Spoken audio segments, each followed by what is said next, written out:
Hello mga kadiplok-plok sa for today's vlog ulit no, nagbakal ako sa mga plato kag mga yahong kag mga baso kay nahurot na ginangamon baso kaburuka guys.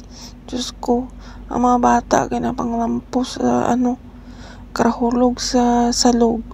So bes in bakal-bakal na naman ako sang pasosyal nga baso pagkasunod adlaw buka naman. O diba? Gisabi guys, hindi gid maiwasan nga makagamit ang mga bata sang amo nga baso.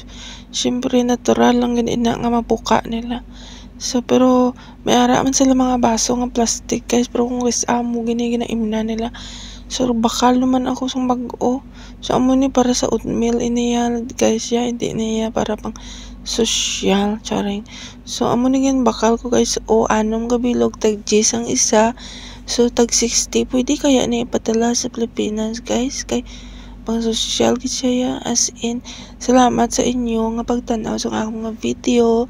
So kung gusto nyo PM nyo lang ako. Thank you.